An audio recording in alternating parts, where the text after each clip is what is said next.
August 1942, Guadalcanal. On that first wet night, as the jungle steam rose like a silent warning, the Japanese infantry advanced with the confidence of those who believed they had mastered every meter of darkness.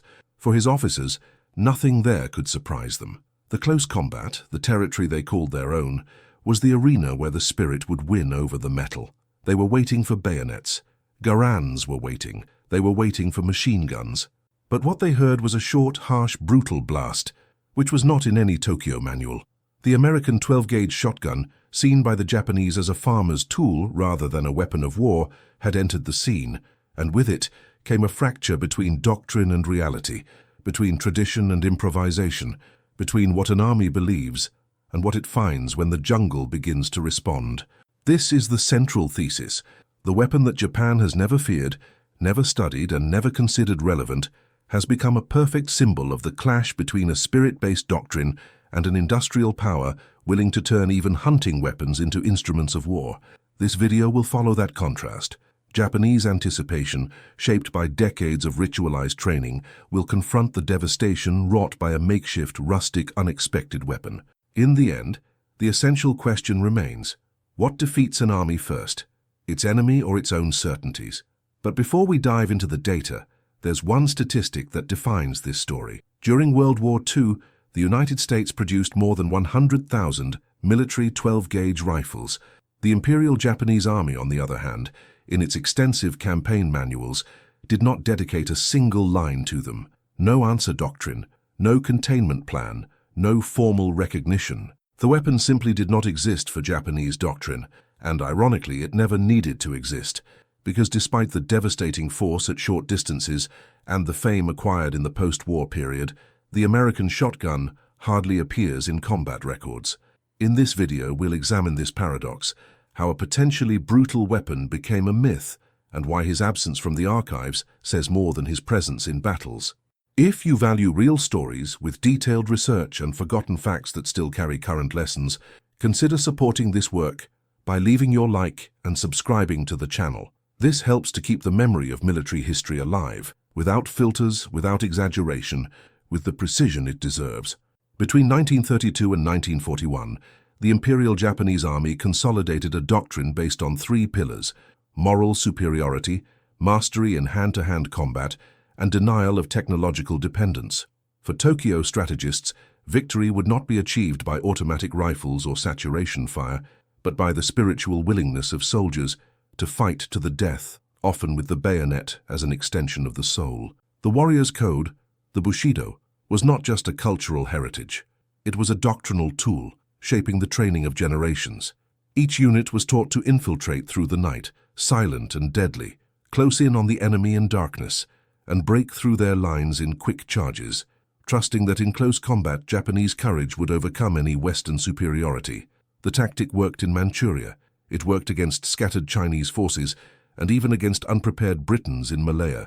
But by 1942, that unwavering confidence had entered the jungle of Guadalcanal and found something that Japanese doctrine simply did not foresee: the jungle as a hostile tactical field, resistance as a standard, and American improvisation as a weapon. While the Japanese infantry practiced combat with ceremonial bayonets, the American Marines adapted to the chaos. In the absence of visibility, precision was a luxury. Real combat, in patrols and ambushes a few meters away, required an immediate instinctive volume of fire. The answer came not from a futuristic innovation, but from an ancient weapon with a farmer's soul: the 12-gauge shotgun, modified for war. In the Japanese role, there was no room for her, and that was the mistake. Japan studied British rifles, Soviet submachine guns, French machine guns, but it said nothing about weapons that fired 9 simultaneous shells from less than 15 meters. Because for the Japanese generals, this was not war, it was hunting. This abyss between belief and reality begins to become visible when we analyze tactical formation. Japan trained every soldier to fight to the death, but underestimated the importance of adapting to the environment. Instead of equipping troops with flexibility, he invested in discipline and unchanging doctrine. The result? The doctrine worked only if the enemy played by the same rules. But the United States did not play by the rules. They played with logistics. In 1942, while Japan produced approximately 6 million tons of steel per year, the United States exceeded 90 million. Every gun, every vehicle, every ammunition, everything in the American arsenals was multiplied on scales that Japan could not imitate. And yet, his doctrine insisted, spirit would overcome matter. Here it is worth a pause. American steel production was 15 times greater than Japan's. 15 times. And even so, Japan hoped to win the war in trenches with bayonets. If this statistic surprised you, comment below with logistics wins, because few data explain so much in so few words. This overconfidence was not born out of nowhere. Japan had won wars in this spirit. Against China, against Tsarist Russia, against the colonial powers of Asia.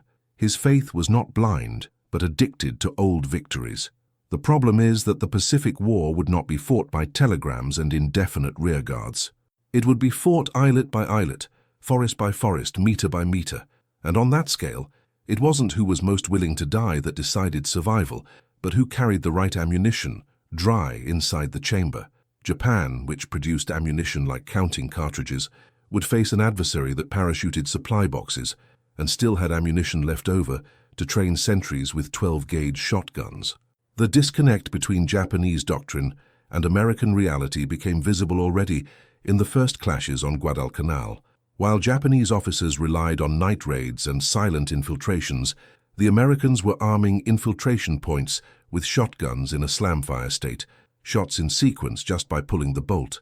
No spirit attack can withstand 9 buckshot projectiles exploding in a 5-foot pattern, but Japan did not notice, because he never took this weapon seriously. This is where culture shock meets technical negligence. Japanese doctrine did not fail only by relying too much on the spirit. It failed to ignore the war as it was. The tropical jungles did not respect planning. The humidity damaged weapons, limited visibility, silenced radios. And what worked in this chaos wasn't ceremonial courage. It was the technical brutality of a gun that could sweep a trail with a single shot. The shotgun didn't need to aim. It was enough to point it out. And yet, no adaptation emerged. Captured post-war documents, Japanese manuals, and tactical reports simply ignore the existence of the shotgun. The weapon was so out of the way. This is not just carelessness. It is blind doctrine. The belief in the melee prevented the recognition of any threat that subverted this ideal, as if the war could only be won by those who respected its rights. But the biggest mistake was to assume that the enemy would respect them. While Japanese officers spoke about honor, the Marines adapted. They transformed hunting weapons into jungle weapons. They applied instant fire at ambush points. They didn't follow manuals, they followed survival, and they won. In the next few minutes, we will cross this field of contradictions. The weapon that Japan has never studied, the ammunition that was supposed to work but failed, the veterans who forgot the shotgun, and the filmmakers who turned it into legend. But first, there is a gun, a model, a sound that will define everything that is to come, and his name, it's Winchester. In 1897, John Moses Browning, the same man responsible for redefining the American machine gun, introduced the world to a weapon that seemed to have come from another century. It was a lever-action shotgun with tubular loading and 6 shots ready in sequence. But the secret was not only in the structure. It lay in the fact that unlike modern guns with built-in safety and controlled firing cycles, the Model 1897 could do something that no other gun in its class did: fire continuously while the operator kept his finger on the trigger and pulled the manual action. This function, known as a slam fire, transformed a hunting weapon into an improvised short-range machine gun, and in 1942, in the heart of the Pacific jungle, this would become a survival factor. The Winchester Model 1897, with its 20-inch barrel, perforated heat shield, and M1917 bayonet mount, wasn't just a weapon. It was an instrument of tactical supremacy at less than 20 yards. With 9 core lead shells in each cartridge, the shot created a cloud of destruction with fatal reach. The spread of the shot was such that at 10 meters, it formed an impact pattern of almost 1 meter in diameter. It was not necessary to aim. It was only necessary to point it out. And that, in the jungle's near-zero visibility environment, meant lethal advantage. In real combat, where the enemy appeared and disappeared among leaves and mud, reaction time counted more than any telescopic sight. The shotgun responded to the jungle like no other weapon. The Model 12, developed years later by T.C. Johnson, refined the previous design. It retained the slamfire, but with a more reliable internal hammer mechanism, which prevented accidental firing. It was lighter, quieter, and more balanced, ideal for patrols and close combat. While the 1897 models were more common at the start of the Pacific Campaign, the Model 12s came to dominate the American infantry beginning in 1943. Together, the two weapons represented one of the few American adaptations specifically designed for jungle warfare, and, paradoxically, none of them were officially considered a main infantry armament. The shotgun was seen as an accessory, a sentry, rearguard, unconventional weapon. That didn't stop the Marine Corps from ordering more than 100,000 units between the two models. Logistical statistics record this demand. 25,000 Model 97 shotguns were officially purchased for the armed forces, followed by another 60,000 to 80,000 units of the Model 12. But even with this massive production, its application in the field remained peripheral, and its documentation almost non-existent. The reason? The same thing that made her mortal in certain situations also made her expendable in others. The 12-gauge shotgun was a niche weapon, invincible in ambushes, useless in clashes at 50 meters. The Japanese, for their part, never recognized the technical value of this weapon. In none of the tactical manuals captured after the war does there appear any mention of the shotgun as a threat to be neutralized. The reason for this is not just a lack of information, it's in Japanese military culture, which defined what was or wasn't worthy of combat. The shotgun did not fit the concept of honor. It was a noisy weapon, without precision, associated with hunting and civilian use. His employment did not require discipline or extensive training. There was no art in its use, only instinct, so Japan ignored it. And, ironically, American doctrine itself shared this prejudice. Army manuals recommended the shotgun for secondary functions. She was assigned to sentries, prison guards, internal patrols. It was not part of the firepower structure of fighter squadrons. The weapon hierarchy favored the M1 Garand rifle, the Bar light machine gun, and the Thompson submachine gun. The shotgun was what was left for unconventional tasks. This institutional contempt, however, did not prevent some Marines from discovering the power of the weapon for themselves. On patrols in the jungles of Guadalcanal and Bougainville, the men began to realize that the shotgun, with its slam-fire capacity, could decide ambushes in seconds. The metallic sound of the action being set up created an immediate psychological effect for allies and enemies alike. A burst of slam-fire was enough to turn a silent trail into panic. One shot carried 9 buckshot spheres, each 8.3 millimeters in diameter. In 2 seconds, the operator could unload 54 lethal projectiles. In an environment where most fighting took place within 30 meters, this was equivalent to a portable artillery blast. Even so, the weapon remained invisible in the records. Combat reports mentioned killings, patrols, ambushes, but rarely associated the result with the shotgun. The weapon operated on the margins of doctrine, without prestige, without recognition. Its effectiveness was practical, not theoretical. His contribution was felt, but not celebrated. The absence of institutional prestige has a technical explanation. The shotgun required extreme proximity, had low ammunition capacity, and relied on a specific type of cartridge, which, in early campaigns, was made of waxed paper and absorbed tropical moisture with ease.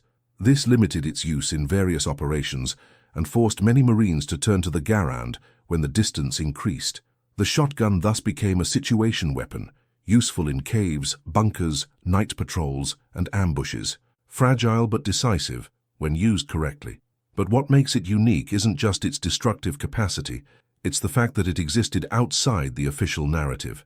The records of the Imperial Japanese Army do not contain any mention of tactical countermeasures against rifles. The gun was used.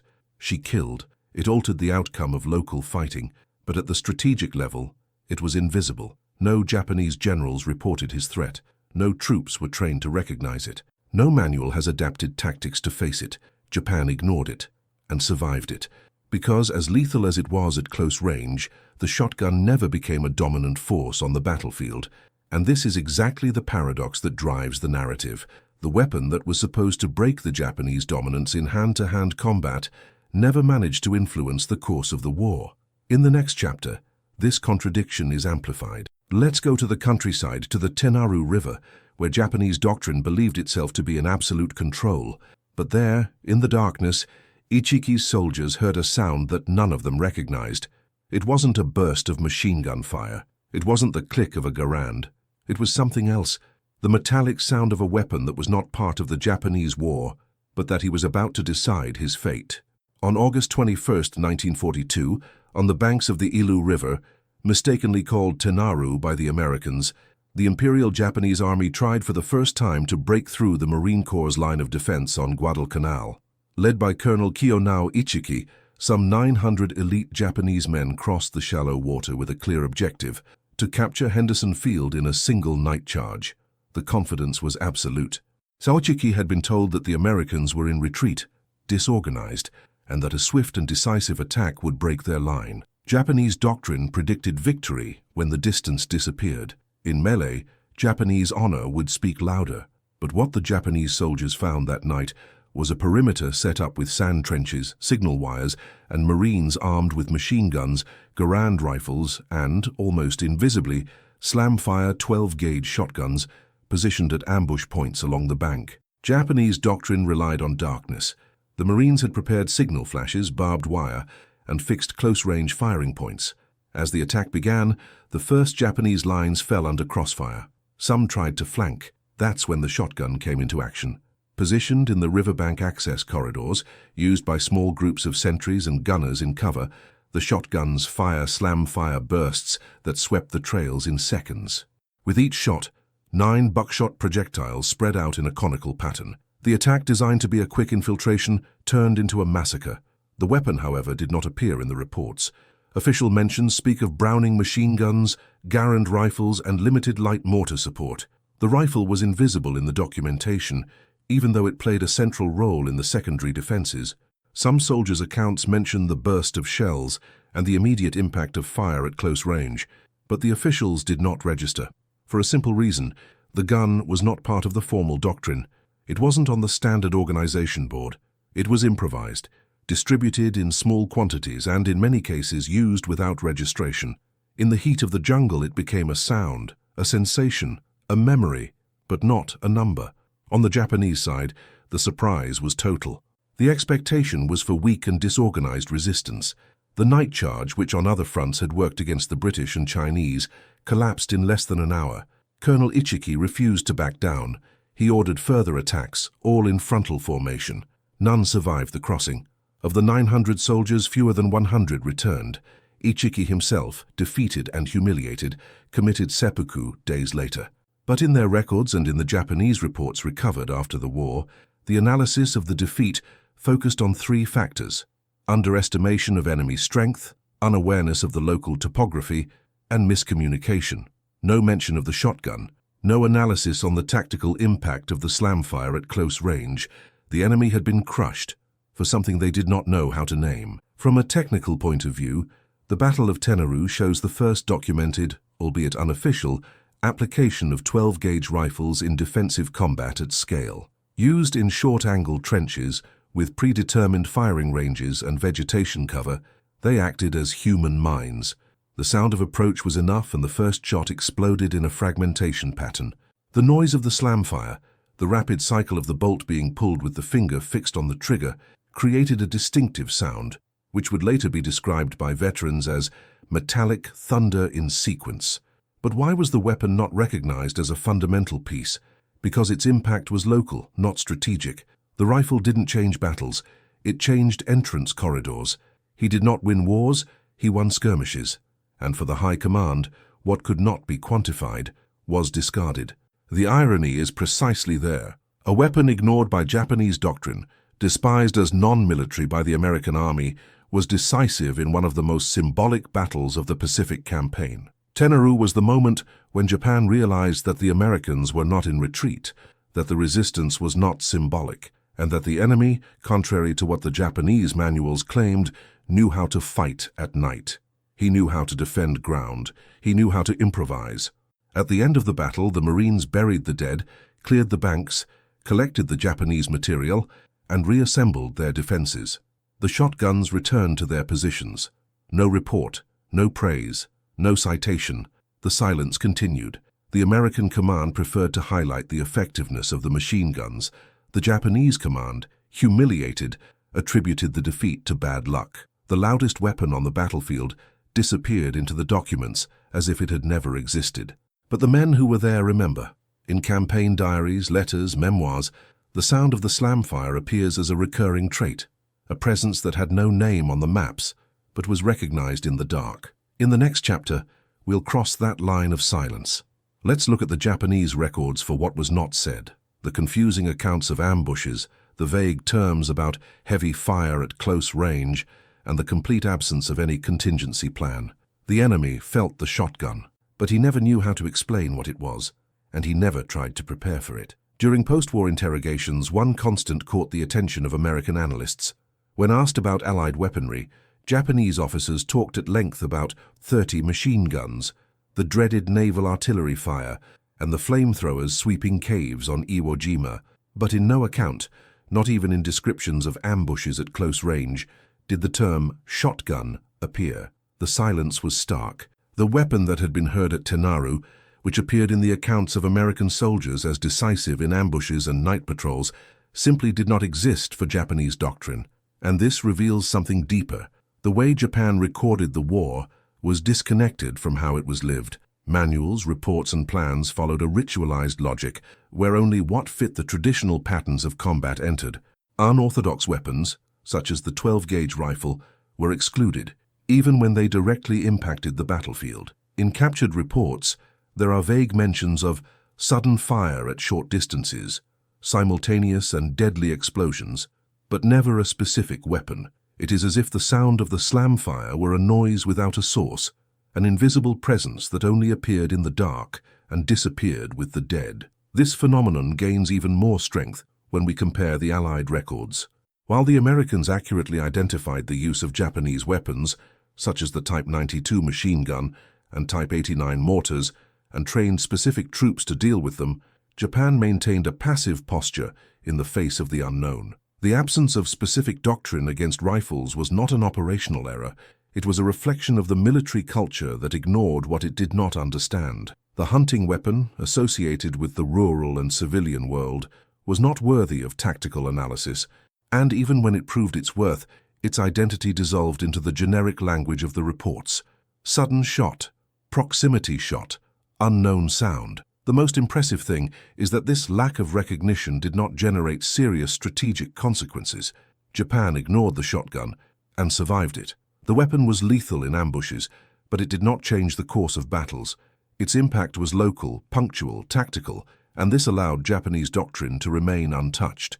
Herein lies the bitterest irony. Japan failed to recognize a weapon that killed its soldiers, but because that weapon did not scale its influence, the failure was tolerable. The doctrine survived ignorance because the enemy never turned the rifle into the center of gravity. She was effective but invisible, and this invisibility paradoxically was his weakness and his protection. On the field, however, the story was different. Japanese soldiers knew something was hitting them unexpectedly. In unofficial accounts, sent by letters or recalled in interviews decades later, there are descriptions of short and repeated sounds, of bursts that came from very close points and that did not sound like machine guns. A sergeant captured on Saipan described losing almost his entire platoon on a narrow trail north of the island. He said that the fire was not coming from the front, but from the sides, with a scattered and noisy impact. When they showed him a 12-gauge cartridge, he did not recognize it. I had never trained with him. I had never seen him. The shotgun operated like a ghost. His presence was felt, but not named. This creates a rare situation in military history, a weapon that participates in the war without officially entering it. For Americans, it was an accessory. For the Japanese, it was absence.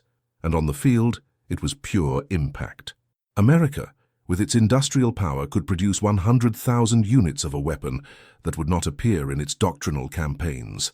I had that freedom. Japan, trapped in scarcity and doctrinal formalism, could not afford this luxury. His war was measured in cartridges, and when the enemy came up with something unpredictable, like a hunting gun turned into patrol artillery, the response was silence, not because of strategy, but because of an inability to adapt outside the limits of the doctrine.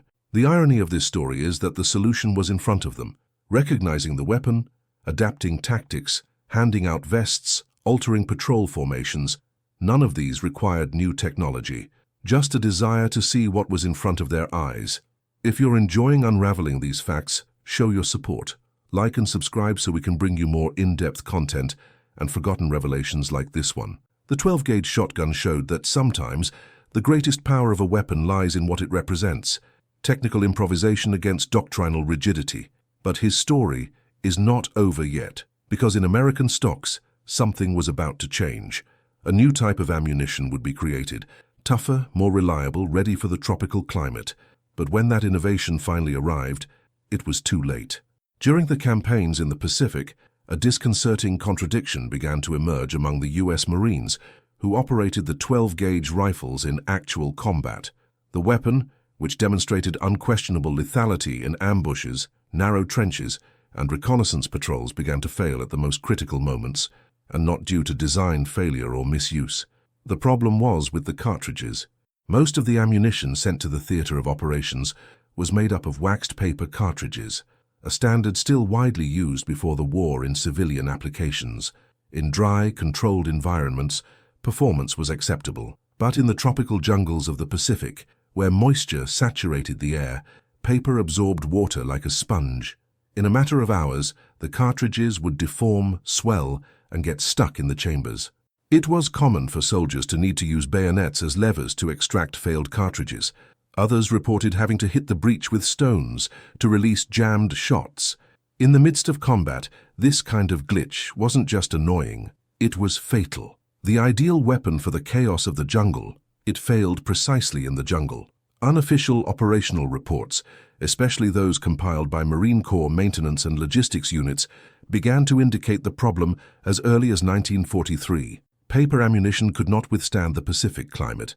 The cartridges swelled, obstructed loading, caused extraction failures, and in extreme cases caused premature bursts. While catastrophic explosions were not common, the mere fact that a shotgun jammed in the middle of an ambush completely nullified its tactical advantage. Frustration spread among operators. Many began to avoid the shotgun on extended missions, replacing it with Garand rifles, even in environments that favored the use of the 12-gauge. The Doctrine, which was already hesitant about the role of the rifle on the battlefield, found in this logistical problem a technical reason to relegate it to oblivion. In theory, the solution was simple: replace paper cartridges with brass versions, which already existed on a small scale for police and civilian use. The brass cartridge, in addition to being immune to moisture, offered better sealing and durability. But the change faced an unexpected obstacle: the American industrial hierarchy. Mass production of ammunition during the war was concentrated in calibers considered to be priorities: 30-06 for rifles and machine guns, 45 ACP for pistols and submachine guns, and heavy artillery cartridges. 12-caliber ammunition, as it was considered to be of marginal use, did not receive the same attention. The production lines were optimized for waxed paper molds, which were cheaper and easier to produce. Changing this pattern in the midst of a global war would require technical adjustments, repurposing materials, and above all, deciding that it was worth it. And that decision did not come. It was not until March 1945, 3 years after the Pacific campaigns began, that the United States formally adopted the M19 brass cartridge as the standard for military shotguns. The decision, although correct from a technical point of view, came too late. The major battles in which the shotgun could have played a decisive tactical role, such as Guadalcanal, Bougainville, Saipan, and Peleliu, had already passed. The weapon that had the potential to redefine close combat was sabotaged by the logistical neglect of its own supply chain. This episode is a lesson in modern warfare. It is not enough to have the right weapon. It is necessary to be able to use it in the right environment, with the right inputs under the right conditions. The technical genius of the slam fire, the lethal spreading pattern, the combat ergonomics, all of this was neutralized by a paper tube that swelled with moisture. The paradox is cruel. The shotgun was a jungle weapon that didn't work in the jungle, a bitter lesson for those who see war only through the prism of engineering. Once again, the Japanese doctrine escaped unscathed not by merit, but by American logistical failure. Japan has never developed tactics against shotguns, never trained its troops to confront them, never even acknowledged their formal existence. And even so, he survived them. Because when the combat tightened, the gun jammed. When the enemy approached, the operator had to hammer the cartridge with the butt. It was the kind of technical humiliation that turns superiority into frustration. For military historians, this sequence of errors reveals how the battlefield is won not only by brilliant projects, but by logistical chains that function under pressure. The 12-gauge, as a concept, was unbeatable at close range. But as a weapon system, weapon, ammunition, operator, environment, it failed repeatedly. In the final reports of the Department of Munitions, the issue of paper cartridges appears as a footnote, a problem solved in 1945. But when you cross that date with the Pacific operational calendars, the final blow of irony emerges. The US military rifle has become fully functional when the land war was practically decided. Logistics had won, yes, but late, and there's more. Because while the Americans were trying to right the wrong in the tropics, something was being shot thousands of miles away. A movie lens was beginning to turn the field's failed shotgun into an invincible symbol on screen. Reality was stuck in the mud, but the myth was born in Hollywood. After 1945, while the American military archives quietly archived the marginal trajectory of the 12-gauge rifle in the fields of the Pacific, a new battlefield opened up, this time celluloid. Hollywood, now free from war censorship and with privileged access to war diaries, weapons studios, and veterans returning to civilian life, began to reconstruct the imagery of World War II. And at the center of this new symbolic front was a weapon that had hitherto been ignored by official reports: the military rifle with slamfire. In films produced between 1948 and 1960, especially those centered on the Pacific Campaign, the Winchester Model 97, which had jammed in the mud of Guadalcanal, now exploded in relentless gusts at Japanese soldiers in slow motion. The sound of the slamfire was exaggerated, remixed and transformed into a sonic signature of American courage. It was enough for the hero to wield it for the narrative to tilt in his favor. Each shot turned into justice, each bolt cycle, redemption. The weapon that had barely appeared in the reports became an absolute symbol of resistance and effective brutality. The shotgun became on the screens what it never was in the field: decisive. The construction of this cultural myth was based on three pillars. First, aesthetics. The shotgun with heat shield and mounted bayonet had an unmistakable visual profile. Short, sturdy, aggressive, it seemed tailor-made for the battle close-up. Second, the sound. The slamfire generated a distinctive, easily recognizable and cinematically powerful sound, which the directors soon transformed into a dramatic element. And third, the symbolic contrast. The image of the American soldier facing a numerous and invisible enemy with a weapon that resembled the rural hunter. This association between rusticity and heroism fit perfectly into the national narrative. The soldier was the common man, the citizen with simple values, facing the fanaticism of the other side of the world with household tools, a shotgun, an axe, a makeshift radio. It was the myth of victory by improvisation. However, this myth was born from the absence of data, not from its confirmation. Most films ignored the technical limitations of the weapon, such as paper cartridges that jammed under moisture. The ammunition seemed endless. Lethality, absolute. There were no pauses, lockouts, or tactical retreats. The shotgun on the screens functioned as a short-range portable cannon. The Japanese, portrayed as relentless waves of frontal assault, were falling in droves under bursts of slamfire, in scenes that, while inspired by accounts from Tanaru and Saipan, completely ignored the real problems faced by the weapons operators. This cultural disconnect created a double legacy. For the veterans who had wielded the weapon, seeing its mythical depiction generated mixed feelings: pride at the belated appreciation, but also frustration at the romanticization of an instrument that so often failed when it was needed most. For the new generations, the shotgun has become a symbol of tactical superiority. In school narratives, war magazines, toy games, and later video games, the slamfire became a reference of raw power. The real story of bloated cartridges, marginal use, and doctrinal absence has been suppressed by an aesthetic of force. The weapon was reimagined, and with it, war itself. It is no coincidence that the civilian arms industry has benefited directly from this mythical construction. The post-war period saw a significant increase in the sale of decommissioned military rifles to civilians, many of them advertised with slogans that evoked heroism and combat. Models with a heat shield, bayonet mount, and military trim began to circulate at gun shows and specialty stores, packed with pamphlets that associated the product with the Pacific Theater. This indirect glorification fed back into fiction. Films such as Sands of Iwo Jima, 1949, and Porkchop Hill, 1959, intensified the imagery, crystallizing the image of the shotgun as the weapon of last resort, of the hero who holds the line alone when all else fails. Japan, for its part, has never responded to this mythology. In Japanese films about the war, produced from the 1950s onwards, the shotgun is rarely mentioned. The national narrative focused on the pain of defeat, reconstruction, and later criticism of militarism. The figure of the Japanese soldier was portrayed as tragic, disoriented, the victim of suicide orders. The American weapon that emerged from the bush and destroyed patrols never became an antagonistic icon. It remained invisible, which in a way completed the cycle. While the Americans turned the marginal weapon into a symbol, the Japanese maintained its absence as part of the trauma. The result was an ironic symmetry.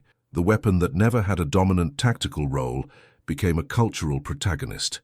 And the enemy who never learned to face it, he never had to respond to the myth. The war lived was stuck in forgotten reports. The war remembered, filmed, shown in matinees, won in hearts. And the shotgun, silent in the archives, roared on the screens. But there is one last piece in this puzzle of myths and silences, because even relegated to the periphery of the arsenal, even stuck in the mud, even forgotten by the strategists, the shotgun still survived. And in 1944 a new batch was sent to the Philippines, this time with brass cartridges. For the first time, the system was complete, weapon, operator, and ammunition in harmony. And what happened there? He escaped from the manuals but not from the testimonies.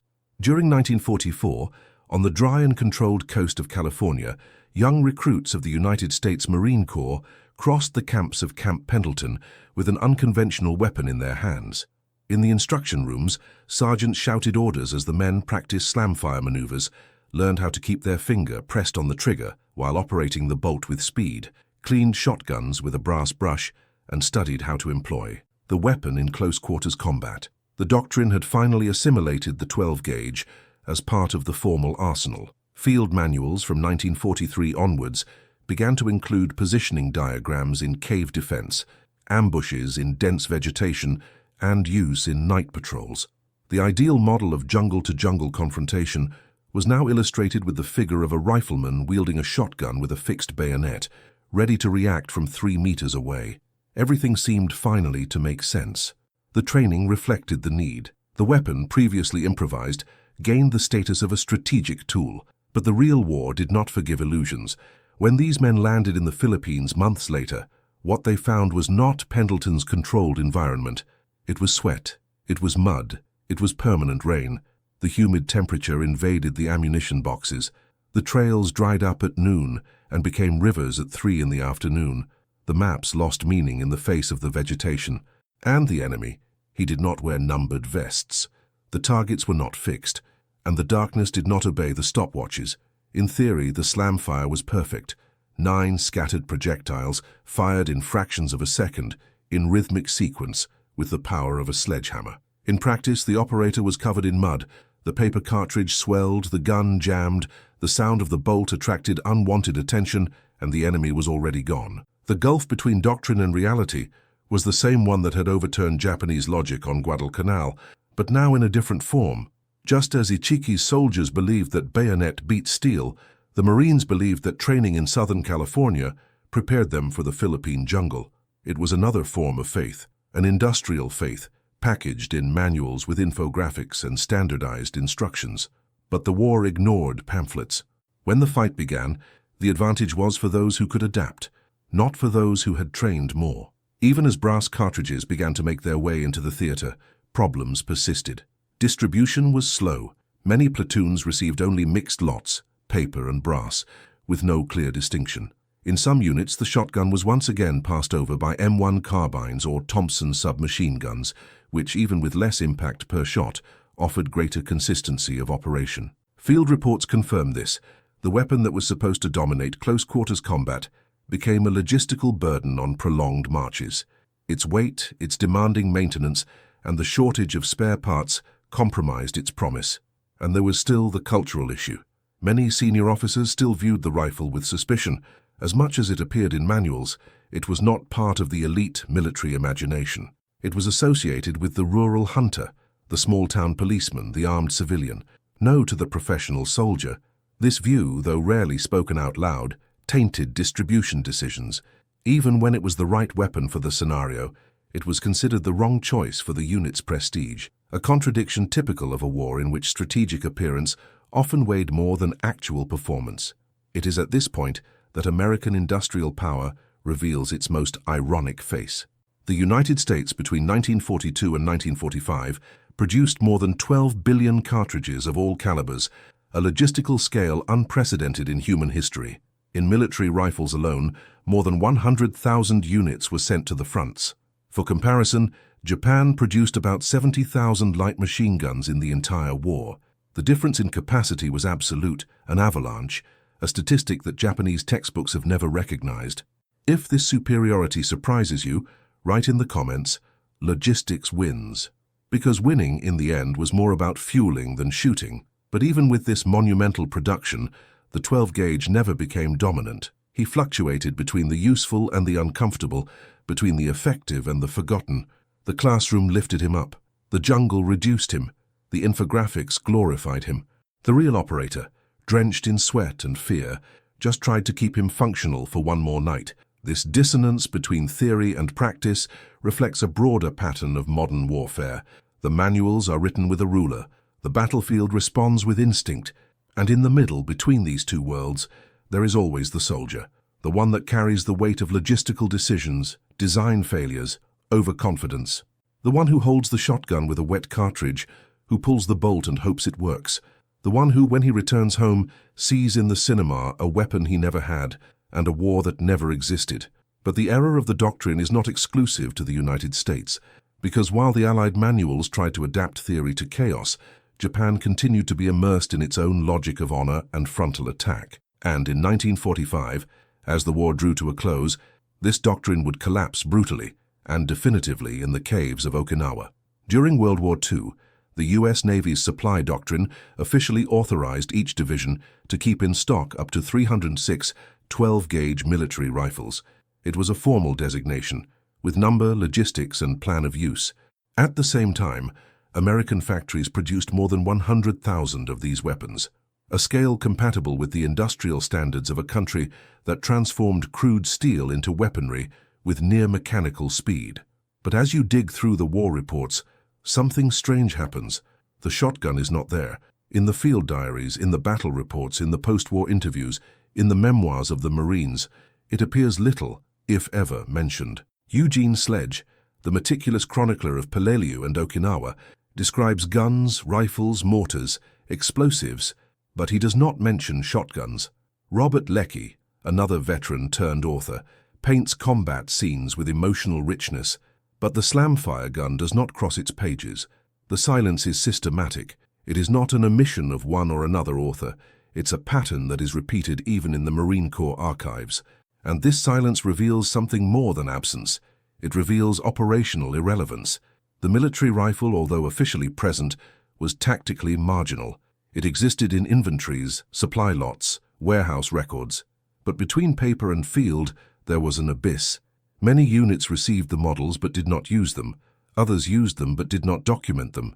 It was a weapon of limited use, in very specific situations, and by selected operators. Night patrols, cave clearing, defensive ambushes, combat situations in which contact was intimate, quick, and brutal, but which rarely gained prominence in the general reports. These were actions too small to justify extensive mentions. The shotgun, therefore, became a weapon of margins. He acted in the interstices of battle, in the folds of combat, in moments that the historian does not record. This operational invisibility reflects a paradox typical of industrialized warfare. A weapon can be efficient, present, and even respected in certain functions, and still disappear from formal history. Because history, even military history, is written with filters, and among these filters is prestige. The 12-gauge, with its civilian appearance and its origin in the world of hunting, never had the glamour of the Garand M1, the robustness of the bar, or the power of the 3006. It was seen as an auxiliary instrument. It was not a regular infantry weapon. It was a weapon of situation, and situational weapons rarely go to glory. This phenomenon gains strength when we cross-reference the data. By 1944, there were more than 50 Allied divisions active on different fronts. If each one had an average of 300 shotguns, this represents about 15,000 weapons in simultaneous operation. However, when consulting the reports of weapons captured by Japan, no mention appears of the 12-gauge, neither in enemy reconnaissance manuals nor in post-capture training. This reinforces the central thesis of this documentary. Japan never expected the rifle. But the most serious thing is that he didn't have to fear her either, because although it was there, in the holsters of some on the supply ship, in the inventory of the divisions, it never gained the scale of impact. The weapon that could have changed close combat, it was not used with enough intensity to be feared. The absence of mentions is not just a statistical curiosity, it is a doctrinal warning. When a weapon is present but does not mark the enemy, something has failed. It may have been the environment, it may have been the training, it may have been the ammunition, or it may have been the institutional contempt for a tool that did not fit the idea of noble war. The shotgun was lethal, but cumbersome. It was effective, but limited. She was powerful, but unglamorous. All this pushed it into a grey space in military memory, that of the functional but forgotten weapon. And yet she survived. It reappeared in Vietnam.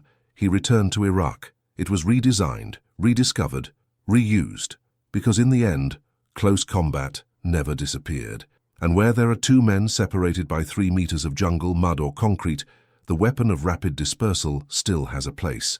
The military rifle was the weapon that no one expected, that no one celebrated, but that never really disappeared. It just disappeared from the pages and reappeared in the sound of the slamfire. But history still holds one last contradiction.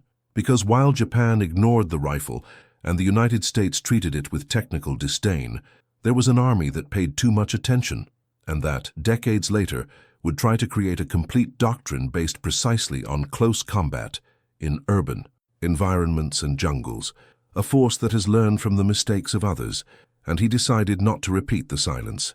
During the critical years of the war in the Pacific, the combat doctrine of the United States Marines was shaped not only by theory, but by a rigorous selection of tactical tools that survived the test of fire. Among them, 3 weapons dominated the field with almost undisputed authority: the M1 Garand semi-automatic rifle, the Thompson submachine gun, and the Browning automatic rifle, known as the bar. Each of these weapons cemented its space not only by engineering, but by directly impacting the squadron's performance. The Garand, with its 8-shot clip-and-block capability, offered range, accuracy, and logistical reliability. The Thompson, though heavy, delivered a dense and devastating volume of fire at close range, with its 20 to 30 round magazines in 45 ACP. The bar, with its rate of 500 rounds per minute and effective range of up to 600 meters, became the pivot of continuous fire for each infantry unit. Faced with this triad, the 12-gauge shotgun, even with its slam fire and deadly dispersion, looked like a piece on another board. It was effective in close combat, but completely outclassed in every other respect: range, volume, accuracy, reliability, logistics. The tactical structure of an American squadron reflected this hierarchy. A standard combat team operated with a bar sniper in the center, flanked by soldiers with Garand, supported by a Thompson operator on forced entry or urban patrol missions. The shotgun, when present, was placed in the hands of a specific soldier, usually in charge of clearing trenches or fighting in buildings. It was a side role, important yes, but limited. Its ammunition, with an effective range of only 20 meters, did not allow for engagements at a distance. Its rate of 6 rounds before reloading was less than the 30 rounds of a Thompson, and its sensitivity to moisture remained a risk. Even with the brass cartridge, the need to keep the weapon clean, dry, and functional required effort disproportionate to tactical return. In real combat, efficiency is continuous firepower, and in that respect the shotgun never competed. Hollywood, in constructing the myth of the slamfire, ignored this hierarchy because cinema lives on visual impact, not on squad logistics. Say slow-motion shotgun blast, with projectiles spreading and the enemy being thrown backwards, has more dramatic force than the steady, dry cadence of a bar. But in the field, what decided survival was continuity. How many seconds a squad could maintain pressure on the enemy without fail. The Garand reloaded in 2 seconds. Thompson allowed for quick magazine changes. The bar, even with its comb feeding, offered uninterrupted suppression. The shotgun, with manual reloading, required concentration, static position, and time. 3 luxuries that the jungle did not offer. This comparison makes it clear why the weapon did not grow, despite its occasional lethality. American Doctrine valued tools that amplified collective fire. The shotgun was an individual weapon with no magnified tactical impact. In specialized units, such as combat engineers or night scouts, it found use. But for conventional combat, the other 3 formed a trinity too solid to give way. In addition, the weight of the shotgun, about 3.7 kilo without ammunition, added to the weight of its own ammunition, made it difficult to transport on long patrols. The Garand, even heavier, was more versatile. The bar, even heavier, justified its presence by the volume of fire. The shotgun couldn't justify its weight when the combat wasn't at close range, and most of the fighting in the Pacific, it wasn't. The data is definitive. During the war, about 5.5 million units of the Garand, 1.4 million bars, and more than 1.7 million Thompson and M3 submachine guns were produced. The military rifle, by comparison, had fewer than 100,000 operational units. It's not just about numbers, but about strategic choices. The Army and Navy prioritized what worked broadly, reliably, and adaptably. The slamfire was a technical luxury that did not escalate. The Doctrine knew this early on, even when Hollywood didn't know it yet. And that's the key to understanding why Japan has never had to face a shotgun doctrine, because it never existed on a scale. There has never been a 12-gauge shock battalion. There has never been an assault unit equipped mostly with slamfire. There wasn't even an exclusive operating manual. The gun was there, but isolated, limited, silent. In contrast, the bar redefined how the Americans assembled their squadrons. The Garand allowed semi-automatic fire as standard. Thompson has created a new rhythm of combat in urban areas. Each of these weapons influenced how the Marines moved, fired, and survived. The shotgun? No. The conclusion is uncomfortable, but clear. The weapon that cinema transformed into a symbol was not a symbol of anything in the real field. It was a useful tool in very specific niches, with occasional tactical value, but without doctrinal weight. His image was greater than his impact. His presence was less than his fame, and its exclusion from the reports was not negligence. It was proportion. Because in the sound of the battles that decided the Pacific, what was heard was not the slamfire. It was the dry crack of the Garand, the constant roar of the bar, and the accelerated trot of the Thompson.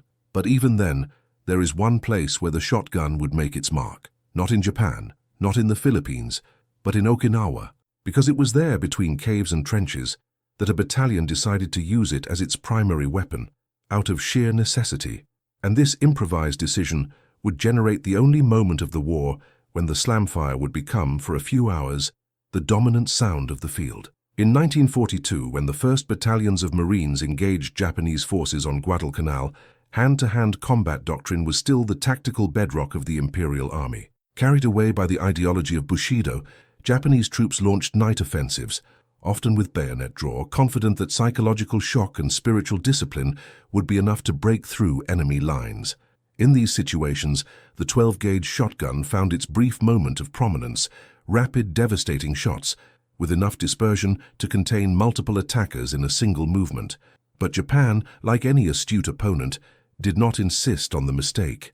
After the catastrophic losses at Tenaru, Edson's Ridge, and Henderson Field, the Japanese High Command abandoned the front-loading doctrine as the main element and adopted a completely different strategy: underground warfare, static positioning, and deep defensive engineering.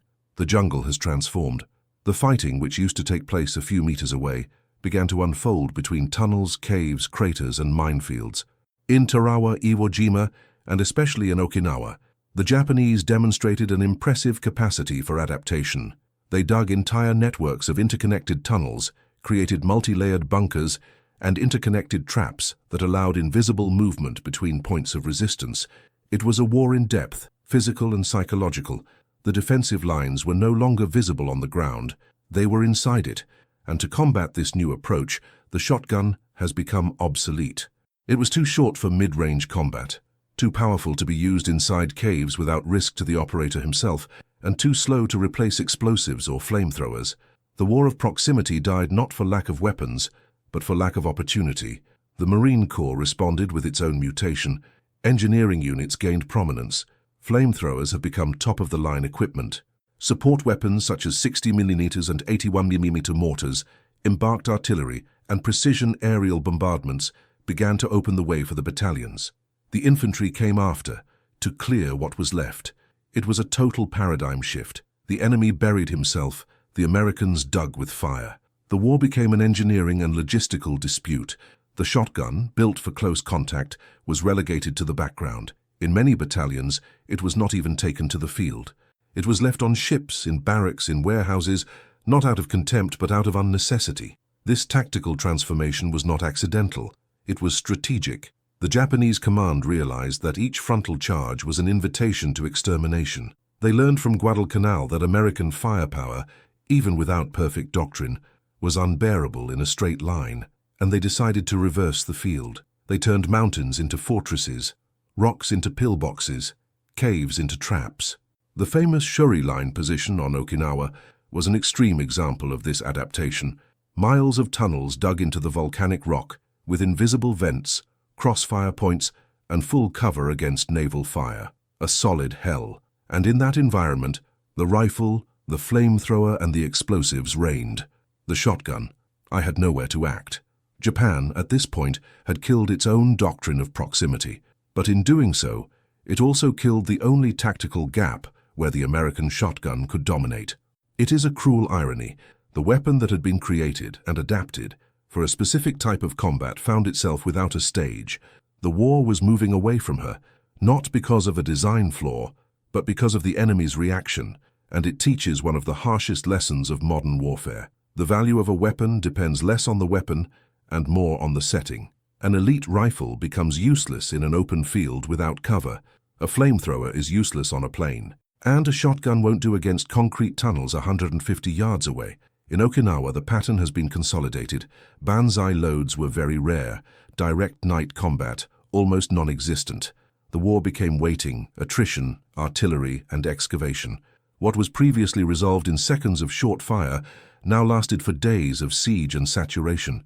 The slam fire, which had its moment of glory in ambushes in a dense forest, was silenced by the echoes of explosives in a cave. Engineering won over improvisation, and in the process, the shotgun went out without being defeated, just surpassed by the environment. Even the logistical data confirmed this transition. In 1945, the distribution of shotguns decreased, even with production still active. The reason? Tactical substitution. Platoons asked for more M1 carbines, more 30-06 ammunition, more flamethrowers. Few commanders requested the 12 caliber.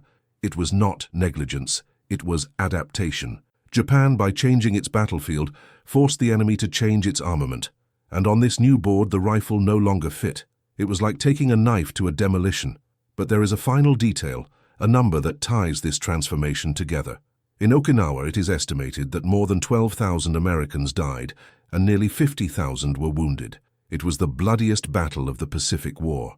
And even with all this horror, reports of the use of the shotgun are minimal. Only 2 documents mention the 12 caliber directly, both in specific actions, with no impact on the result. The gun was there, but the war had gone without her. Still, one detail survives, because after the war, while Japan surrendered, another nation watched, silently, analyzing, studying every cavity, every tunnel, every weapon used, and he decided in secret that the next war would not be fought with heavy machine guns or automatic rifles. It would be fought in the alleys, in the courtyards, in the tunnels, where the slam fire could still live. And this nation, it was not American.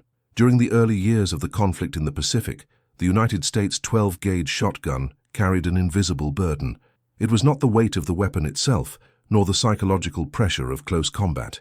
It was the cartridge, specifically the waxed paper cartridge, a relic of the civilian hunting tradition, hastily adapted for military use. In dry environments it worked. In training camps in the United States he passed, but in the tropical jungle of Bougainville, amid the sweltering humidity of Guadalcanal, or under the acid rain of Peleliu, Paper absorbed moisture like a sponge. It swelled. He stopped the camera. It prevented extraction. Many reports indicate that soldiers needed to hammer the cartridges into the chambers with brute force, and in some cases, forced ejection using bayonets. The ideal weapon for close-quarters combat became, in practice, a trap in the wrong hands, and logistics, as so often in military history, lagged behind the front line. But in March 1945, nearly 4 years after the shotgun's first actual use in combat, the U.S. Army finally officially adopted the M19 cartridge, a 12-gauge projectile completely encased in brass, moisture-resistant, durable, reliable. That was all the soldiers asked for. It was all the shotgun needed. But it was too late. Iwo Jima had finished weeks earlier. Okinawa, the last major battle of the war, was already underway. And in the tactical field, the doctrine was already sealed. The Marine Corps had already consolidated its armament distribution patterns. Barr, Garand, Thompson all had already won the internal contest for operational trust. The rifle, now finally corrected, arrived at a stage where the lights were already off. The war simply did not wait for it. The irony is painful. The logistics department produced hundreds of thousands of brass cartridges over the next few weeks. Boxes and more boxes of ammunition began to arrive in the Pacific. Many of them have not even been opened. Others were stored in warehouses that would never see combat. And an even smaller fraction was effectively used by infantry units.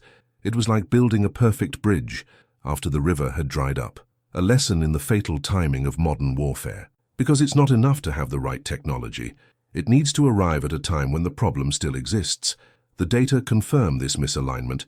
It is estimated that of the more than 100,000 12-gauge military rifles produced, less than 15% were used in active combat, and of those only a fraction received the new brass cartridges before the Japanese surrender. The weapon that was born with a structural flaw was repaired only when there were no more battles to fight. It's as if the slamfire had waited the whole war for its moment, and he never came. Worse, Japan, which never developed a doctrine against the shotgun, did not even have the chance to confront it in its final form. They fought against an unstable model, limited by their ammunition, sabotaged by their own logistics. They never faced the slamfire with brass cartridges, firing at a continuous pace, in environments without reloading failures. They never heard the real sound of the weapon at its maximum potential, and for this reason they never feared. They never adapted doctrine. They never created countermeasures. The absence of Japanese reaction to the shotgun was not an intelligence error. It was just a reflection of reality. The gun, in that state, did not deserve to be feared. Here it is worth a pause. American production of brass-cased 12-gauge cartridges exceeded 6 million units in just 4 months of 1945. That's more ammunition than the entire production of shotguns combined. For comparison, in this same period, Germany could barely sustain its small-caliber ammunition production, which was hampered by shortages of copper, tin, and zinc. The difference in industrial capacity was abysmal. America corrected a flaw in 4 months, while the Axis bled trying to keep basic ammunition in the lines. If this disparity impresses you, comment below with a short phrase like absolute power or logistics wins. Because sometimes, what defines the fate of a war is not the sound of battle, but the rhythm of the factories. But even with this effort, the history of the shotgun would not be rewritten. The war ended in August 1945. Hiroshima and Nagasaki closed the book. And the brass slamfire, which might have been a factor in the caves of Okinawa or the hills of Luzon, was restricted to testing, manuals, and training. He never had his moment on the front line. It never shone in the records. He went down in history as what could have been. This mismatch between invention and application reveals a silent weakness of modern warfare. American industry was able to correct failures with brutal agility, but the real war's fluid, unpredictable, ruthless, rarely waited. When the field asked for adaptation, the command often delivered delay. When the front line screamed for brass, the trains still brought paper. And in the time that is lost between the order and the delivery, lives, battles, and opportunities are lost. In the end, the 12-gauge shotgun was a victim not of ineffectiveness, but of synchrony. Its technical glitch has been fixed, its tactical role understood, its logistics adjusted. But time, that invisible enemy, does not forgive, and when it was finally time to show everything he could, the stage was already empty. Japan was surrendered, the doctrine was consolidated, and the brass slamfire was kept as a footnote in the post-war sealed boxes. But on another continent, another army would study this time curve, this failure of synchrony, and would learn the lesson with watchful eyes. Because for them, the next war would not take place in tropical jungles. It would take place in urban ruins. And there, the rifle would return, not as a relic, but as a doctrine. For decades, Hollywood has taught us that all it took was a shotgun blast to turn the tide of a battle. A Marine would emerge from the smoke, pull the trigger, and a whole row of enemies would be thrown back like leaves in the wind. But in the reports of those who were actually there, the sound of the shotgun is much more discreet. In interviews conducted throughout the 1950s and 60s in USMC Historical Division archives, veterans who used the 12-gauge shotgun were unanimous. It was useful, but not essential. The weapon was used for night vigils in makeshift camps, for short patrols in dense forest terrain, and sometimes for defensive ambushes in already consolidated positions.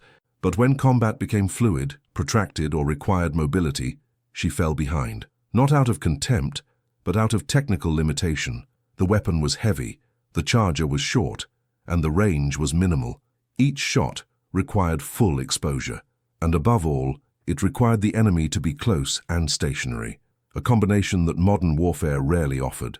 Reports from the field show soldiers asking to trade shotguns for M1 carbines or even pistols. The logic was simple.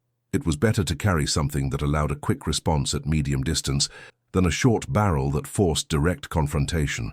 An operator on Bougainville, interviewed in 1963, summed it up. It made noise, knocked it over, but you had to be too close for it to be worth the risk. In Okinawa, a sergeant reported that he carried the shotgun at night, but exchanged it for the Garand at dawn. And on Saipan, a platoon officer explained that the weapon was assigned only to sentries of fixed positions, never to patrolmen or attackers. Even gun enthusiasts recognized it. It was a niche piece. Marine Corps doctrine in the 1940s already indicated this. Shotguns were not part of the standard squads.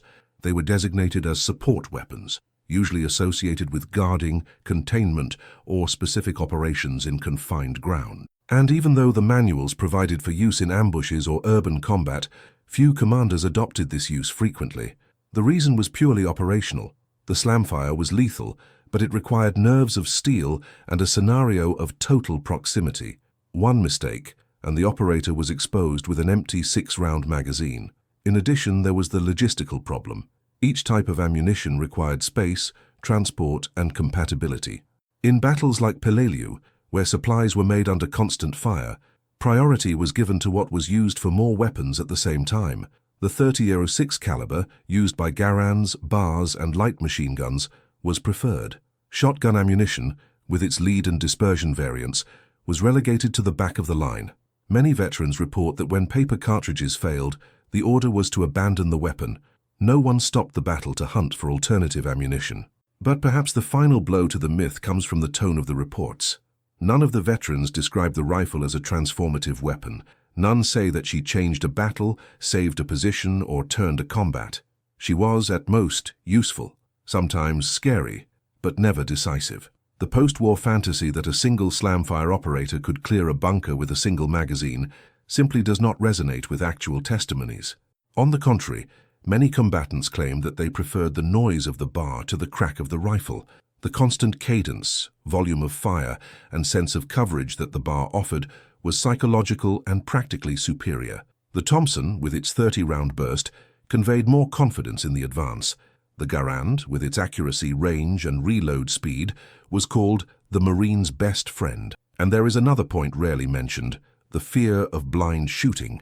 In closed environments, such as caves or tunnels, the scattering of the shotgun could be as dangerous for the operator as it was for the enemy. The absence of visibility, the ricochet on stone surfaces, and the shockwave in confined spaces made the use of the weapon a technical hazard. Many operators would rather throw grenades or wait for flamethrower support than risk a slamfire in the dark. What cinema transformed into a heroic scene was in practice too cautious a decision to be made under fire, and even those who liked the gun did not carry it as their first choice. It was common for the shotgun to be carried by secondary soldiers, engineers, radio operators, men who stood on the margins of direct combat and so could afford to use less versatile weaponry. This reinforces what the data already indicated. The rifle was the weapon of rare combat, not constant combat. And for this reason, it was never celebrated by those who lived at the center of the battle. There is, however, a quiet respect for her. Many veterans smiled when they remembered the noise, the force, the physical impact it caused. It was an honest weapon, no frills, no complications, but respect never translated into reverence. No operator placed it above the others. None defended her as irreplaceable, and that, in itself, destroys the myth. The myth is born when a gun is remembered for doing the impossible, but the shotgun is remembered only for doing what it could, and nothing more. And in the end, war does not only require useful weapons, it requires constant, adaptable, logistical weapons. And in that field, the Slamfire lost, not for failing, but because it is not enough. The reality of the countryside drowned out the legend. And the veterans, with their brutal frankness, confirmed it. It was good, but it didn't change the game. It was noisy, but not decisive. She was feared, but only up close. And war, as we know, rarely comes so close. But there is one voice that contradicts all the others. An operator in Okinawa swore that he cleared an entire trench by himself, with 6 shots. His account has never been confirmed. It was never officially registered, but it remained in the archives and in the imagination. 1 man, 6 shots, and a legend who does not want to die. In documents captured after the Japanese surrender, a constant is repeated. There is no mention of the 12-gauge shotgun, no threat analysis, no defensive doctrine, not a single line in his infantry manuals or tactical reports. For the Imperial Army, this weapon simply did not exist as a combat concept. And the reason is deeper than underestimation or misunderstanding.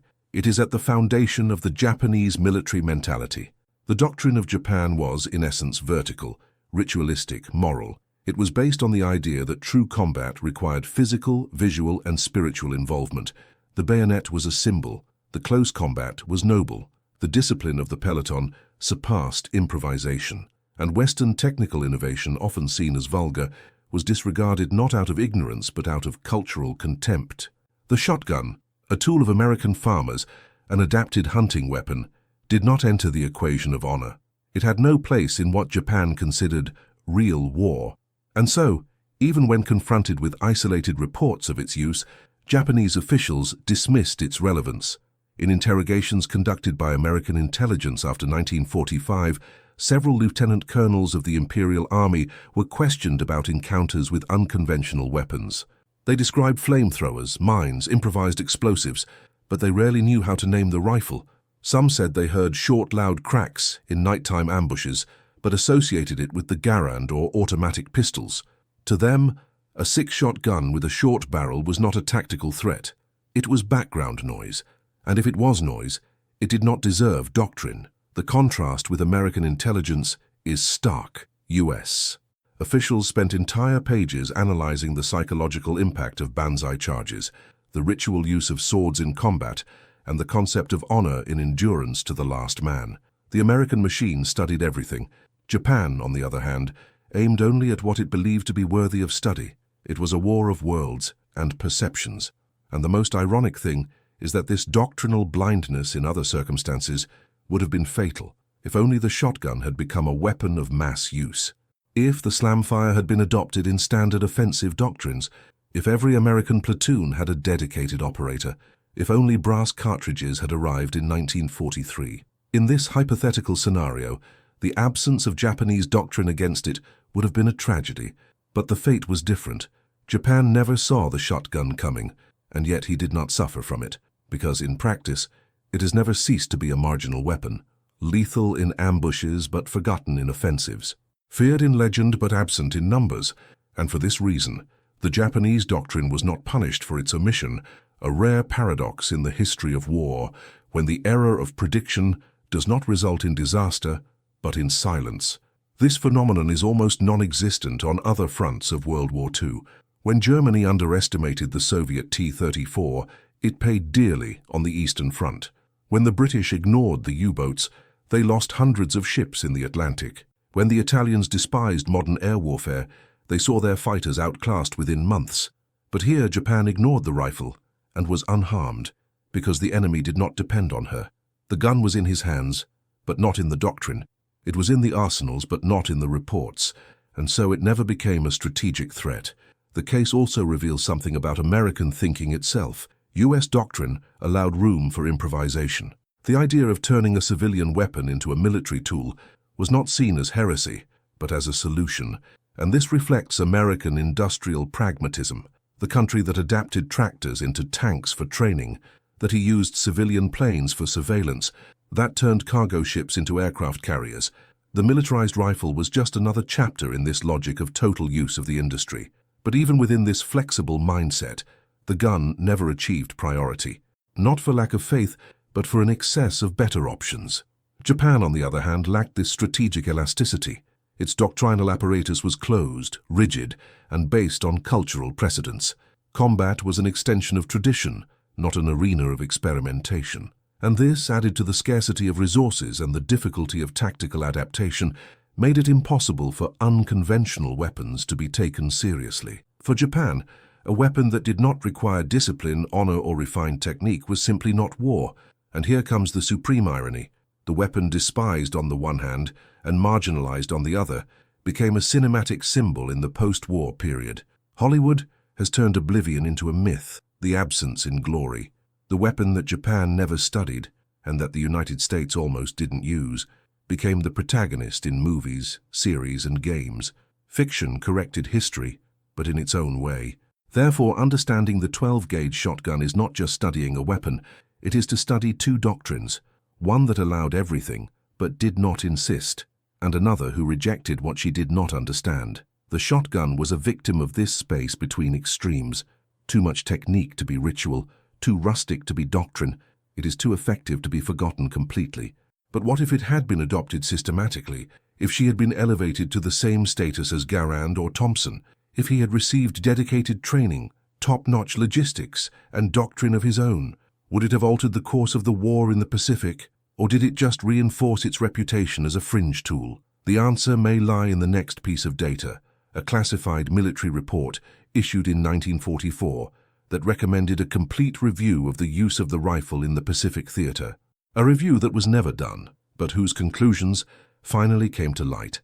American factories produced more than 100,000 12-gauge shotguns during World War II, a figure that, at first glance, suggests a decisive role of the weapon in the conflict. But when cross-referencing production data with operational records, the reality jumps out. Most of these shotguns never made it to the front line. Instead, they remained in camps, were allocated to air bases, assigned to guard posts, or used to escort prisoners. The gun that was supposed to face Japan in the jungles of the Pacific spent most of the war aimed at gates, doors, and fences. This mismatch between quantity and use is not an accident. It is a symptom of an industrial logic typical of the United States, a model of war where having too much was seen as a strategic virtue, a way to win the conflict before it even started, through abundance. In 1942, as the American war machine went into full swing, the War Department set production targets that went beyond immediate need. It was a philosophy of reserve, redundancy, and oversupply. For every soldier sent to the front, dozens of weapons were manufactured and stored. The goal was never to be caught off guard, even if it meant colossal surpluses. The 12-gauge shotgun, then, was integrated into this vision, not as a tactical priority, but as a logistical possibility, a weapon that might have been useful, and for that alone, it deserved to be manufactured by the thousands. In documents from the War Production Board, there are explicit mentions of the desire for arms saturation, equipping even the peripheral levels of the armed forces with lethal weaponry. Bases in Alaska, islands in the South Atlantic, convoys in the Caribbean, and ports on the East Coast received dozens of shotguns for close defense. Transport ships maintained units to repel saboteurs. Prison guards in the Philippines were trained with them, and in temporary camps in Australia, where fears of Japanese infiltration were high, night sentries carried 12-gauge shotguns instead of assault rifles. This peripheral employment helped create the illusion of presence. Soldiers saw it often, at the gates, in the hands of colleagues, in the armories, but few actually took them into combat. And this omnipresence without tactical impact generated a paradox, a weapon known by all, but experienced by few, a production on a continental scale, with localized operational influence. The rifle was not underused by mistake. It was manufactured for a war that did not happen. Mass production also had a political effect. Congressmen and industrialists used the numbers to justify contracts, keep factories open, and guarantee jobs. The nascent military-industrial complex needed to demonstrate utility, even if not all products had real use. The shotgun, with its relatively low cost, was a prime example of war efficiency, easy to produce, quick to distribute, adaptable to various non-frontal functions, and so, more than a combat weapon, it has become a symbol of readiness. If we look at Japan, the contrast is brutal. The Japanese war effort could barely keep its Arisaka rifle production line running regularly. Shortages of raw materials, strategic bombing, and a lack of skilled labor prevented the country from sustaining a protracted war. Each weapon needed to be thought out, allocated, and utilized with maximum precision. There was no margin for surplus. There was no production for maybe. Everything was for now, for what is necessary, to the essentials. Meanwhile, on the other side of the Pacific, the US was producing thousands of weapons that might be useful in some hypothetical scenario. And that, in itself, was a form of victory, a logistical victory, an industrial victory, a victory that did not depend on the individual effectiveness of each weapon, but on the absurd volume of everything. Japan could try to make up for it with discipline, strategy, and spirit. But how to compete with a nation that produced so much that it had the luxury of ignoring its own inventions? The irony of this story is that the solution was in front of them. If you're enjoying unraveling these facts, show your support. Like and subscribe so we can bring you more in-depth content. The 12-gauge shotgun then becomes a historical artifact not for its direct impact, but for its symbolism. It represents the difference in scale between the two powers. A country that could not afford to make mistakes against another that could make mistakes and still win. A country that saw each weapon as sacred against another that saw weapons as an assembly line product. A difference in the world, of mentality, of structure, and even as the heaviest fighting approached Japan, such as on Iwo Jima and Okinawa, the rifles remained on the margins, not out of contempt, but because tactics have evolved. Urban combat, fortified tunnels, the use of flamethrowers and phosphorus grenades, all of these called for weapons with range, volume of fire, and endurance. The rifle served other roles, cleaning abandoned caves, protecting medical posts, patrolling perimeters, essential but invisible functions. And so the paradox was consolidated. The weapon that was seen the most was the one that was heard the least. By the end of the war, more than 30,000 rifles were sitting in storage, unused. Many were sold in the post-war period to civilians. Others were forgotten in bases around the world. Some were recycled in the Korean War. Others ended up in arsenals of allied countries. But his story was already written, not on the battlefields, but in the accounting books. The greatest demonstration of power is not in the weapon that changes war, but in the ability to manufacture weapons that don't even need to be used. That is the real American victory. So a victory that does not bleed but suffocates. And it suffocated. Japan was not defeated by a shotgun. It was defeated by an avalanche of production that included even the weapons that didn't matter. And perhaps that is why the 12-gauge shotgun is so fascinating. It is not a symbol of tactical power. It is a symbol of excess, of capacity, everything. But at the center of this excess, there was a dissonant voice. A confidential 1944 report recommended a complete re-evaluation of the weapon. Its authors saw in it an underutilized potential, a technical opportunity, and a warning. If another war came, maybe it was time to listen to the muffled sound of the slam fire. On the battlefields, the 12-gauge shotgun was a footnote, but in the pages of American culture she made headlines. If its military usefulness was limited, its symbolic impact was immense. More than a weapon, it has become an icon. A symbol of the American way of waging war, improvised, adaptable, ruthless when necessary. The shotgun viewed with disdain by Japanese doctrinaires, found in Hollywood and in the national memory, a stage far greater than any Pacific jungle could offer. It was the weapon of the simple man, of the farmer turned into a marine, of the night watchman who reacted with precision when darkness engulfed the front line, the weapon that did not depend on theory, but on instinct. That did not require tactical elegance, but courage and closeness. This image, built after the war, shaped a cultural identity that endures to this day. The rusticity of the rifle was reinterpreted as strength. Its simplicity became a symbol of ingenuity. While other nations extolled complex, precise weapons, Designed with millimeters of obsession, the United States created heroes with basic, but devastating, tools. In cinema, the shotgun gained star status. U.S. Marines blowing up bunkers with a single shot. Japanese charges annihilated in slow motion to the low sound of the slam fire. Imaginary lead explosions, which compensated with narrative what was missing from military records. Fiction did not lie intentionally. It corrected forgetfulness. It created, due to the absence of evidence, an alternative version of the facts. And in this version, the shotgun was everything the samurai spirit feared: unpredictable, overwhelming, too close to be avoided. This symbolic construction did not come about by chance. In the post-war years, the United States needed to forge a distinct identity, something that would separate its experience from that of its European allies.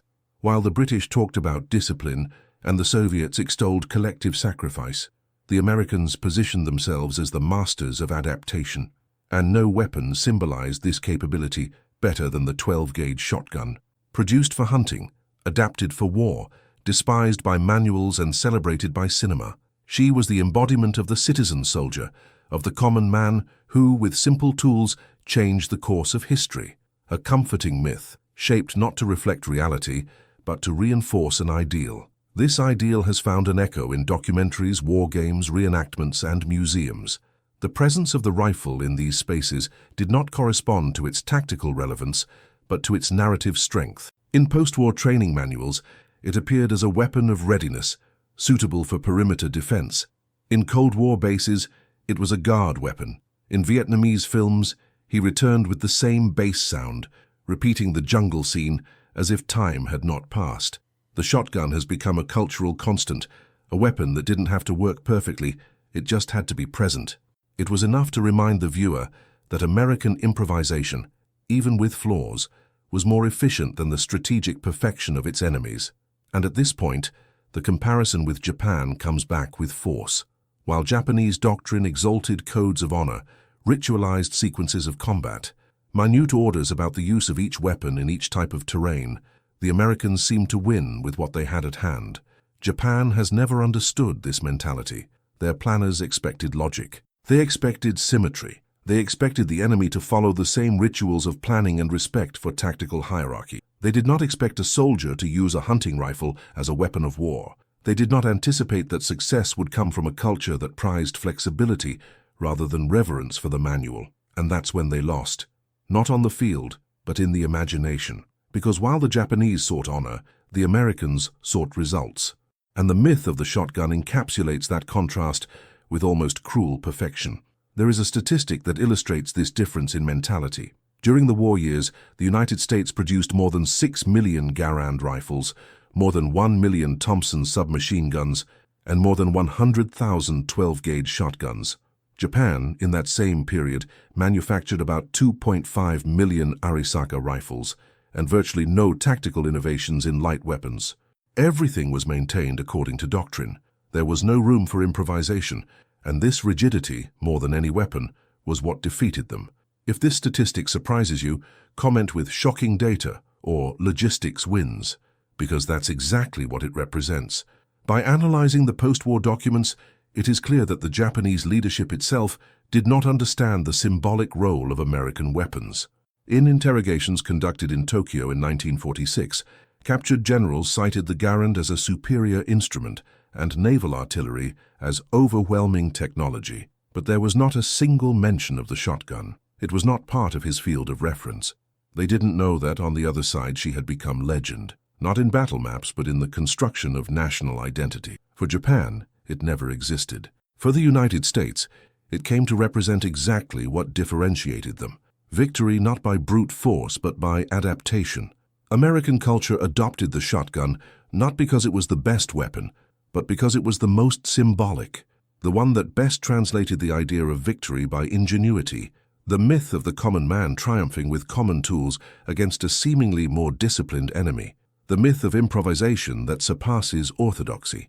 And that's why the 12-gauge shotgun still appears in movies, books, and games, far more than it did in combat reports, because war is also fought in memory, and in this field, the rifle won. But while Hollywood and popular culture eternalize the myth, Behind the scenes of the real war, another discussion began.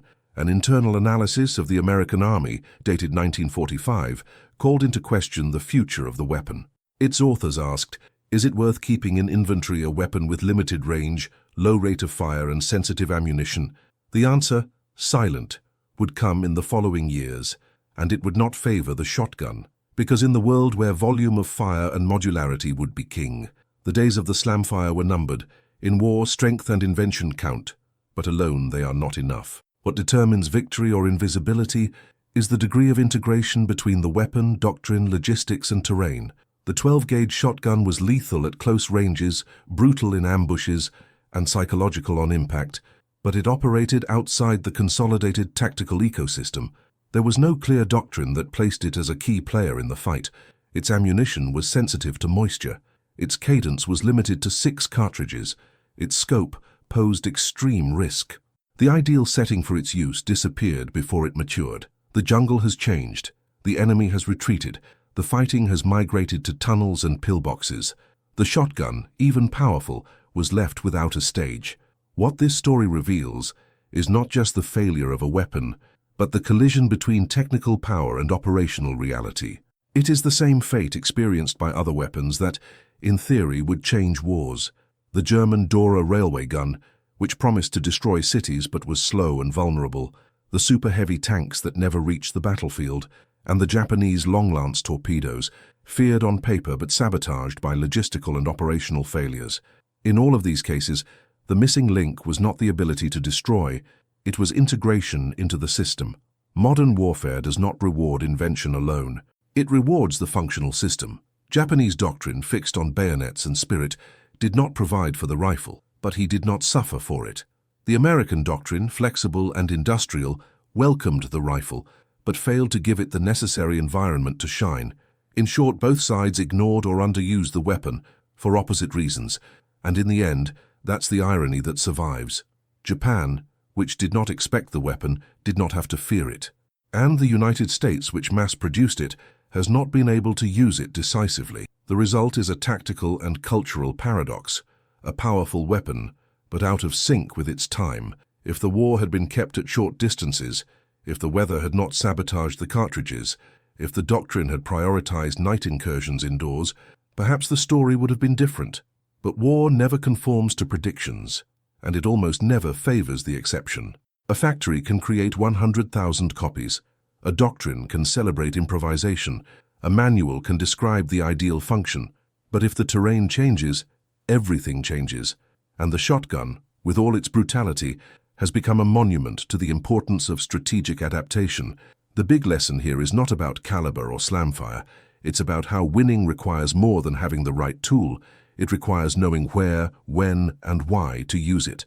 And it requires that all the links in the chain, production, transportation, training, tactics, climate, doctrine, work together.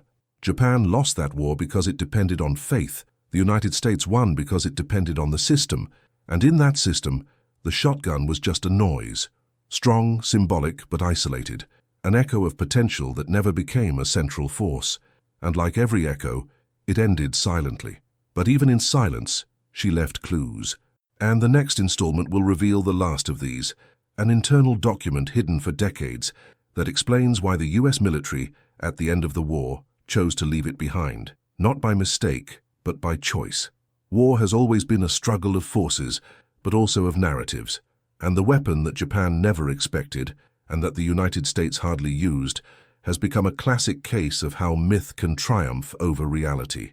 The Winchester Model 1897, with its devastating slamfire, became an icon, not because of his tactical impact, but because he fit perfectly into the archetype of the American soldier, rude, resourceful, brutal when necessary.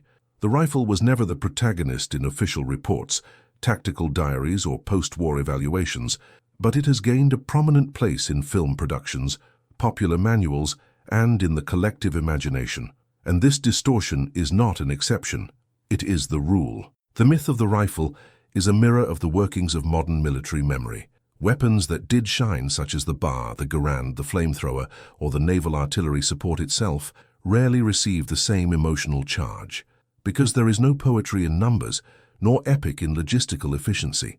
There is something deeply emotional about the rifle, a symbol of personal resistance, a face-to-face combat, a gesture of survival in jungles where the enemy could be 3 steps away. Even if statistically it barely influenced the course of battles, symbolically, it represents everything that war promises.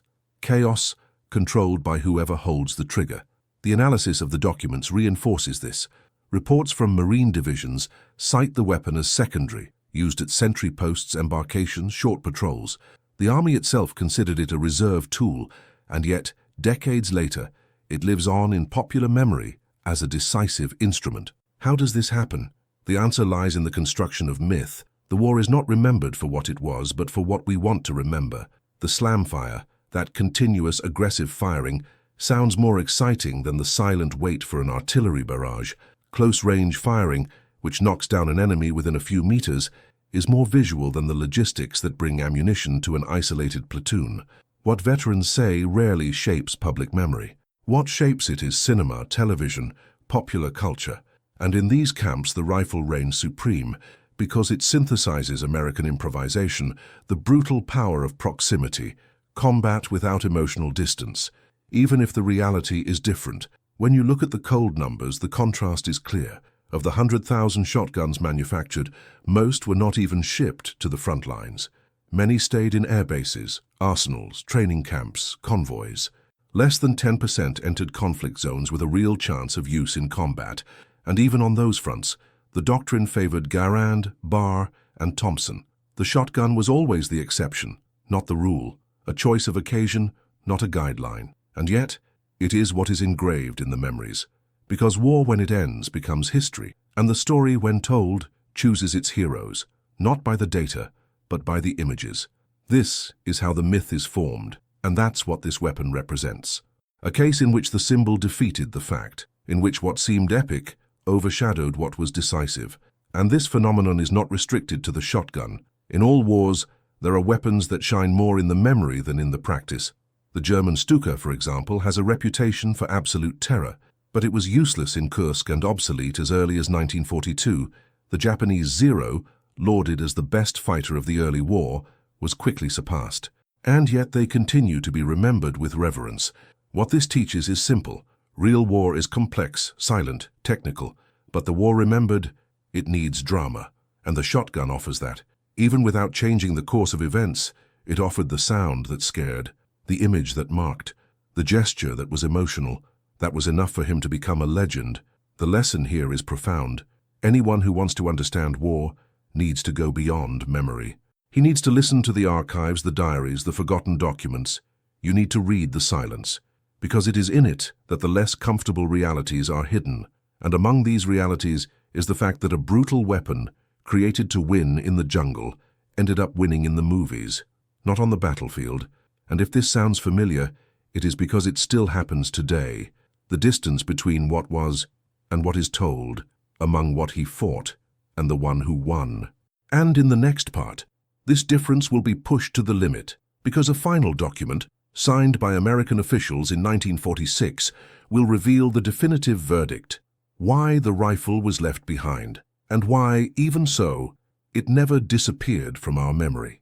In March 1946, a memorandum signed by the U.S. Army Materiel Command officially ended the acquisition of shotguns for use in combat. The document discreetly stated that the weapon has demonstrated limited tactical utility in specific theaters, but does not offer consistent advantages for future doctrine.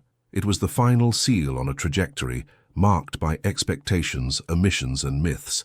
The 12-gauge shotgun, brutal at close range, efficient in ambushes, feared in legend, had not failed in the field.